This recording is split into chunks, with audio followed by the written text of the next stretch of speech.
Assalamualaikum warahmatullahi wabarakatuh. Bersama saya Iman Sudirman di Campakawangi Channel. Oke, dalam video perdana saya akan mengunggah salah satu sejarah yang pengalaman pribadi saya maupun masyarakat sekitar, tetangga maupun petani yang pernah mengalami kejadian-kejadian aneh ataupun hal dianggap tabu dan dianggap di luar nalar yang mengandung sejarah, mitos, horor, dan adat budaya.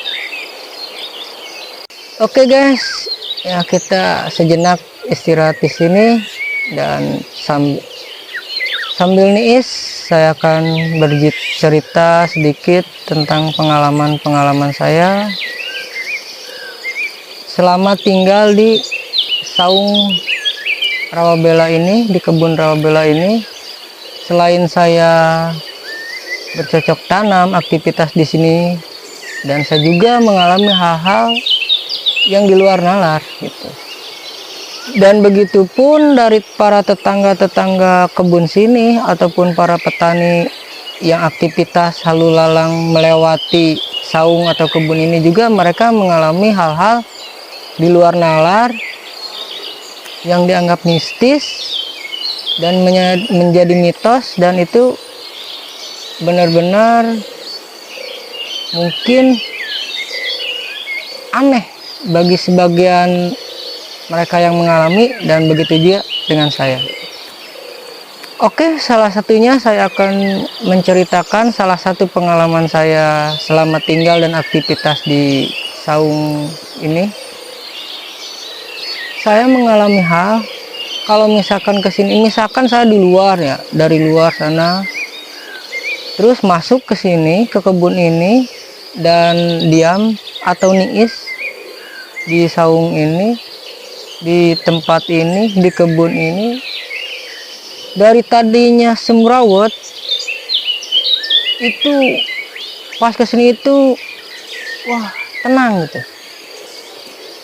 Energi positifnya itu dapat, tenang, tentram. Kalau kata bahasa Sundanya itu tiis cili harang mata gitu. Nah di samping itu, kalau misalkan malam hari, nah nantilah saya explore atau bikin video pada malam hari di sini. Nah, nanti seperti apa ketika malam hari di sini, ya tunggu video saya selanjutnya. Tapi saya akan menceritakan salah satu pengalaman dulu pada siang hari di sini. Itu saya mengalami hal, contohnya seperti ini. Saya ke sini itu sendirian. Misalkan saya sepulang dari mana kan pulangnya ke sini. Nah, saya ke sini sendirian. Nah, begitu saya sampai di sini itu saya melihat seseorang. Ya. Seseorang, nah lagi tidur tuh di sana ya, lagi tidur di sana. Nah, saya juga ikut tiduran. Nah, pas saya bangun itu si orang itu nggak ada. Nah itu salah satu kejadian aneh. Dan ada lagi kan angin karena ini kebun dan banyak pohon-pohon, banyak angin, pas itu. Yang anehnya itu saya nggak kena angin. Nah itu salah satu hal yang menurut pribadi saya aneh. Angin itu kenceng sampai atas atap itu sampai bertaburan, tapi saya yang diam di saung ini saya nggak kena angin. Maksudnya nggak ada ser kan kerasa ya kalau angin. Nah, angin itu nggak kena saya. Itu salah satu kejadian anehnya itu. Dan mungkin nanti saya akan ceritakan, tapi saya akan sambil berjalan ke arah belakang kebun atau saung ini. Nah di sana banyak para tetangga ataupun para petani yang lewat sini itu mengalami kejadian-kejadian yang di luar nalar, dan itu dianggap mistis oleh mereka. Oke, come on, kita ke sana. Kita sekarang banyak ke belakang ya. Nah, di belakang sini ini banyak juga menyimpan cerita mitos ya, itu tentang orang-orang yang suka lewat sini. Nah, konon katanya, nah, bila lewat jalan ini, nah ini kan kebun yang belakang ya itu. Nah ini juga tembusan terusan ke arah perkampungan. Sananya ada jalan lagi. Nah ini kan kelilingnya kebun ya. Oke. Nah di sana di perbatasan pohon bambu sama kebun ini itu tuh yang akan kita sebentar lagi sampai. Ini juga menyimpan banyak cerita di sini, ya. Menyimpan banyak cerita mistis atau mitos-mitos. Nah, ini kan kebun bambu ya. Ini batas ya kan, batas ke kebun saya. Nah itu kan saungnya. Nah, kita lirik sebelah kirinya. Nah ini jalan menuju ke sana. Nah ini jalan sebelah kirinya. Nah itu saung saya. Oke. Nah saya sekarang tepat ada di perbatasan antara hutan bambu sama kebun saya. Nah di sini di jalanan ini, jalanan yang menuju ke arah sana, sama lagi ceritanya. Kalau misalkan jalan lewat sini sebelum maghrib atau kemagriban, itu suka ada hal yang di luar nalar. Ada yang bertanya kah, ataukah ada sosok kah.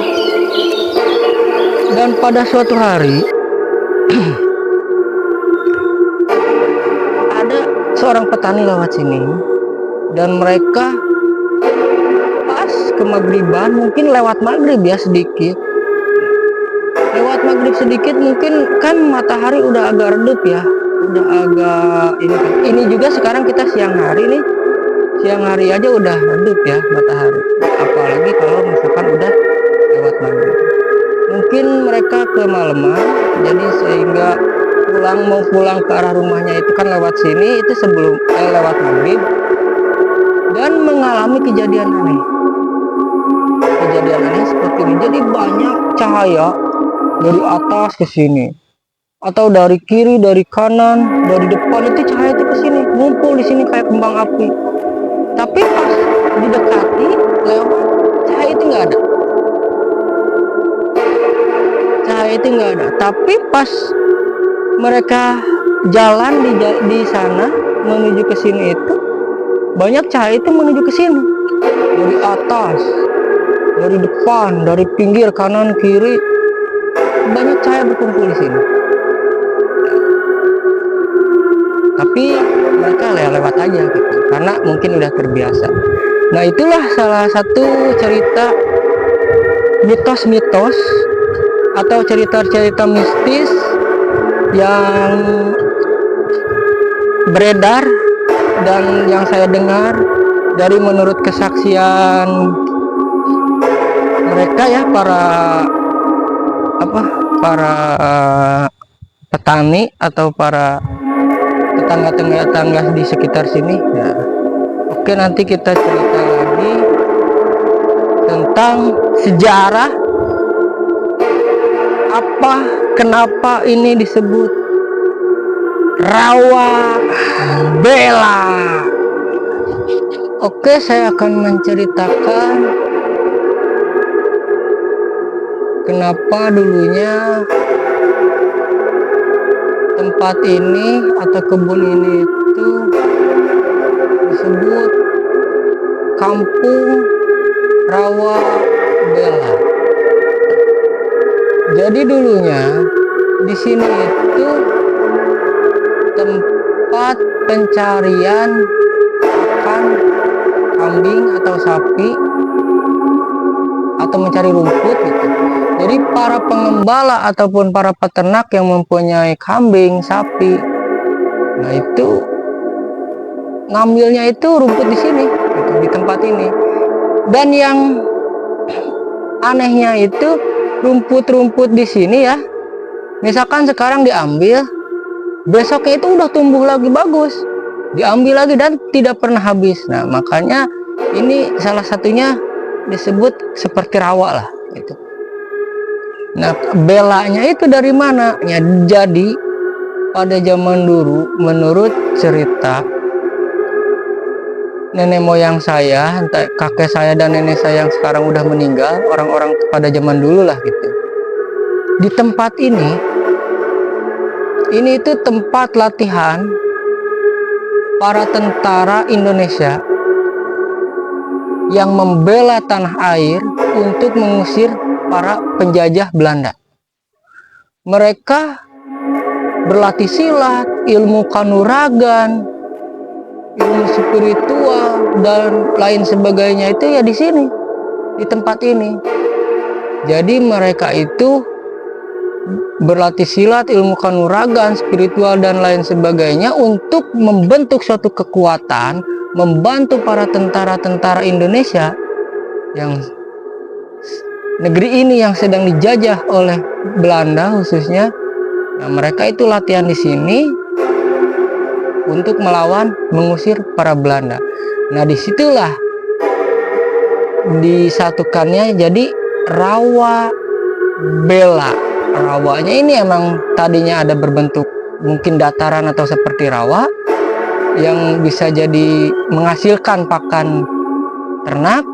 Dan untuk sejarah ke sebelah sananya, sejarah ke tahun entah tahun berapa, menurut nenek moyang saya itu ya di sini tempatnya para pembela tanah air berjuang latihan untuk mengusir para penjajah, khususnya penjajah Belanda. Oke, video saya dicukupkan sekian dulu. Supaya channel dan video saya ini berkembang, tolong support saya dengan cara subscribe, like, and comment. Oke, saya pamit. Wassalamualaikum warahmatullahi wabarakatuh.